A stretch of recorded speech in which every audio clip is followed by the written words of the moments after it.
Assalamualaikum warahmatullahi wabarakatuh. Bagaimana kabarnya hari ini anak-anak? Ibu harap anak-anak tetap sehat dan kuat. Sebelumnya, silakan ketua kelas untuk memimpin doa terlebih dahulu.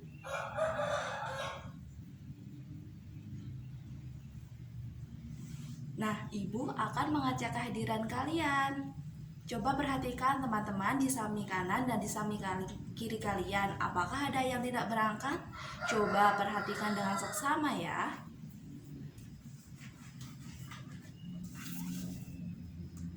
Akbar, Adnan, Ayu. Wah, semuanya pada berangkat. Berarti semuanya pada sehat dan kuat dan sudah siap untuk memulai pembelajaran hari ini. Anak-anak, apakah ada yang tahu ini hari dan tanggal berapa? Betul sekali, ini hari Senin, tanggalnya tanggal 17 Mei 2021. Ibu akan menuliskannya di papan tulis. Nah, anak-anak, tujuan pembelajaran kali ini ada 4, yaitu yang pertama, kita akan menganalisis data diri peserta didik. Lalu yang kedua, mengkategorikan data diri peserta didik ke dalam bentuk tabel. Yang ketiga, mengerjakan proyek diagram batang secara berkelompok. Lalu yang keempat, menunjukkan hasil proyek diagram batang tersebut ke dalam bentuk laporan. Nah, silahkan anak-anak kalian buka buku siswa pada halaman 157. Pada buku siswa tersebut di atas telah ada kaitannya materi tentang yang akan kita pelajari hari ini, yaitu tentang statistika. Nah, pada pertemuan ke-19 ini kita akan belajar materi tentang statistika. Apakah ada yang tahu anak-anak apakah itu statistika? Ya, betul sekali. Statistika merupakan ilmu yang digunakan untuk mengelola data agar mendapatkan hasil yang pasti. Dan tentunya hasil itu sesuai dengan kenyataan yang ada. Nah, di dalam menyelesaikan soal statistika ini terdapat langkah-langkah yang harus kita cari untuk membuat diagram batang, yaitu ada 5 langkah. Yang pertama, urutkan data dari yang terkecil ke terbesar. Ingat ya anak-anak, kita harus mengurutkannya. Lalu yang kedua, kategorikan data tersebut ke dalam nilai yang sama. Yang ketiga, hitung jumlah kategori data yang memiliki nilai sama. Itu nanti akan masuk ke dalam frekuensi. Lalu yang keempat, masukkan ke dalam bentuk tabel. Dan terakhir yang kelima, kita akan bisa menggambar diagram batang sesuai dengan tabel yang telah kita buat. Nah, anak-anak, dalam membuat statistika dengan menggunakan diagram batang ini, ketelitian sangat perlu dilakukan. Teliti ya anak-anak, agar hasilnya mendapatkan hasil yang sesuai dengan yang kita inginkan. Nah, sekarang anak-anak, kita akan mencermati teks bacaan tentang pengurus kelas di buku siswa kalian pada halaman 158. Data apa yang diolah untuk memudahkan menentukan pengurus kelas ini anak-anak? Nah, dapat menggunakan bentuk tabel atau menggunakan diagram batang. Silahkan anak-anak kalian mengamati soal cerita yang ada di buku siswa tentang nilai hasil ujian matematika dari ke-33 siswa. Nah, ibu di sini sudah mengurutkannya. Dari teks tersebut dapat diperoleh data dengan cara mengurutkan dari yang memiliki nilai kecil ke nilai yang besar. Dapat diperoleh sebagai berikut. Nah, anak-anak perhatikan ini. Ini merupakan hasil data yang telah ibu urutkan. Dimulai dari yang terkecil yaitu nilai 50, lalu nanti selisihnya 555. Jadi nanti ditambah 555. Jadi 50, 55, lalu ada 55. Jadi di sini dapat dibaca bahwa anak yang memiliki dan memperoleh nilai 50 ada 1 orang, lalu anak yang memiliki dan memperoleh nilai 55 yaitu ada 2 orang. Seperti itu anak-anak, nanti data yang terbesar yaitu nilainya adalah nilai 100, ada 2 orang. Nah, Ibu telah membuat tabelnya juga anak-anak ke dalam bentuk media pembelajaran. Silahkan anak-anak simak media pembelajaran yang ada di belakang Ibu ini. Pada kesempatan kali ini silahkan anak-anak lihat pada tabel nilai hasil ujian matematika 33 siswa berikut. Apakah anak-anak sudah melihatnya? Di sini ada nomornya 1 sampai 11. Lalu nilai hasil ujian matematika. Tadi kan Ibu sudah bilang bahwa nilai yang terkecil yaitu nilai 50, lalu nilai yang terbesar yaitu nilai 100. Maka nilai 50 tadi ada 1, turusnya banyaknya siswa ini, lalu ini dapat dikategorikan menjadi 2, yaitu yang pertama turus, lalu yang kedua frekuensi. Yang pertama itu turusnya ada 1, nah frekuensinya juga kita dapat membaca dan menafsirkan data.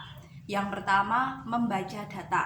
Kita baca saja. Yang tadi itu Ibu sudah memberitahu kalian nilai 50 ada 1 orang. Nah, kalau dalam menafsirkan data itu kita dapat memperoleh 2. Yang pertama nilai yang paling banyak diperoleh, lalu yang kedua nilai yang paling sedikit diperoleh. Nah, dari data tersebut nilai yang paling banyak diperoleh yaitu pada frekuensi. Kita lihat saja pada frekuensi.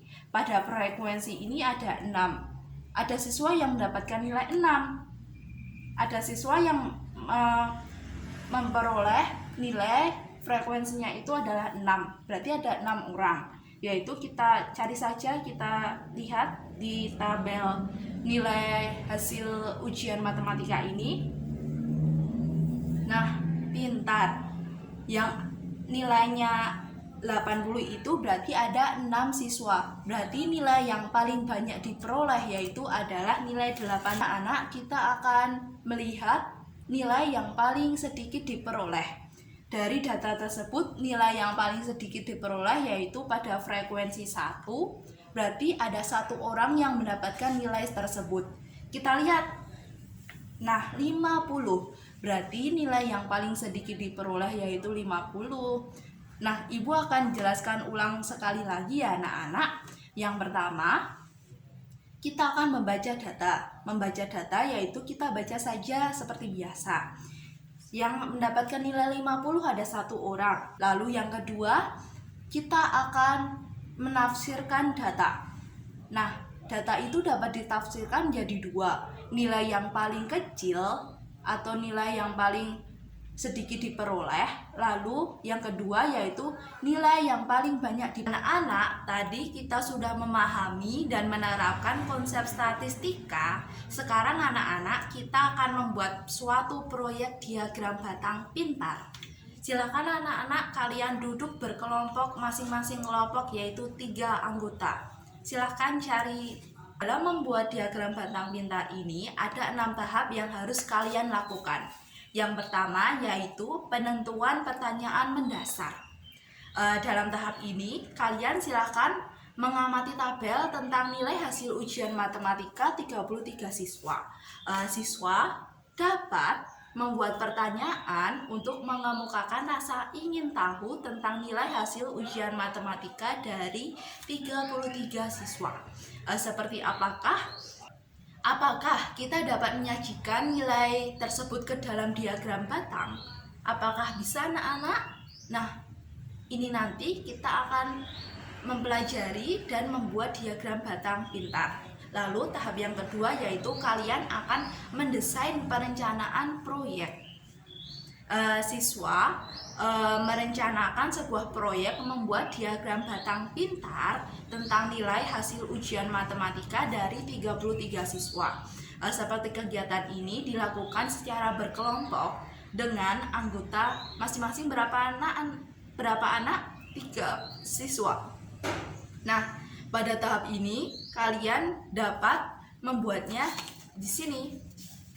Ibu telah membuat sebuah bahan yang nanti akan kalian gunakan untuk membuat diagram batang pintar. Silahkan anak-anak, Ibu akan bagikan kepada kalian. Silahkan. Pada tahap 3 ini kalian akan menyusun jadwal. Silakan kalian bekerja sama membuat diagram batang pintar tentang nilai hasil ujian matematika dari 33 siswa tadi. Jika sudah selesai membuat langkah-langkah pengerjaannya, maka hasil langkah-langkah pengerjaan ini silakan kalian nanti presentasikan di depan kelas. Lalu tahap keempat yaitu memonitor peserta didik dan kemajuan proyek. Nanti silakan kalian mengkonsultasikan kepada ibu apa saja permasalahan dan masalah yang kalian hadapi dalam membuat. Pada tahap ini silakan kalian mengkonsultasikan apa saja permasalahan yang kalian alami dalam membuat diagram batang pintar ini. Lalu tahap kelima yaitu kalian akan menguji hasil. Siswa mengkomunikasikan hasil proyek diagram batang tentang nilai tadi dengan cara presentasi di depan kelas. Silahkan nanti kalian presentasikan. Dalam tahap ini saya akan menanyakan masalah dan kesulitan yang tadi kalian sudah konsultasikan kepada ibu, sehingga nanti kita dapat menemukan solusi yang akan memecahkan masalah tersebut. Nah, lalu anak-anak terakhir, yang keenam, kita akan mengevaluasi pengalaman. Nanti kalian silahkan mengungkapkan pengalaman apa yang kalian peroleh dalam membuat diagram batang pintar tersebut. Silahkan anak-anak nanti kalian mengerjakan LKS yang ibu berikan ya. Silahkan nanti setelah selesai dikerjakan dan dikumpulkan kepada ibu. Silahkan anak-anak. Nah, anak-anak, kita sudah sampai kepada tahap refleksi mengenai kegiatan pembelajaran yang sudah kita lakukan. Silakan anak-anak nanti kalian menuliskan hasil refleksinya di buku refleksi kalian masing-masing. Nah, kesimpulan kita pada hari ini ibu akan tulis di papan tulis. Yang pertama, tadi kita sudah mempelajari tentang statistika. Lalu yang kedua tadi kita sudah mempelajari tentang diagram batang. Dalam membuat diagram batang dan diagram tabel ini kita harus teliti ya anak-anak supaya mendapatkan hasil yang maksimal. Kita juga sudah membaca dan menafsirkan data. Nah, anak-anak, sebelum kita tutup pembelajaran hari ini, kita akan menyanyikan lagu terlebih dahulu, yaitu lagu Indonesia Raya. Anak-anak, ibu memiliki 3 reward buat kalian. Anak kalian tadi telah membuat diagram batang dengan baik dan benar. Ibu akan memberikannya kepada kelompok yang terbaik dalam membuat diagram batang pintar ini. Silahkan kelompoknya Akbar, ibu memberikan ini sebagai simbol bahwa kita harus selalu menjaga kesehatan agar terhindar dari virus corona. Silahkan Akbar. Nah, silahkan anak-anak kalian belajar di rumah dan mempersiapkan pembelajaran selanjutnya. Semoga kalian tetap sehat, kuat, dan pintar. Tetap semangat dalam mengikuti pembelajaran hari ini. Silahkan perwakilan dari wakil ketua kelas untuk memimpin doa. Itu tadi anak-anak kegiatan kita pada hari ini. Semoga bermanfaat. Mohon maaf apabila ibu memiliki banyak kesalahan dalam mengucapkan kata, kalimat maupun perbuatan ibu yang tidak disengaja. Ibu mohon maaf. Ibu akhiri, billahi taufiq wal hidayat. Wassalamualaikum warahmatullahi wabarakatuh. Dadah anak-anak pintar.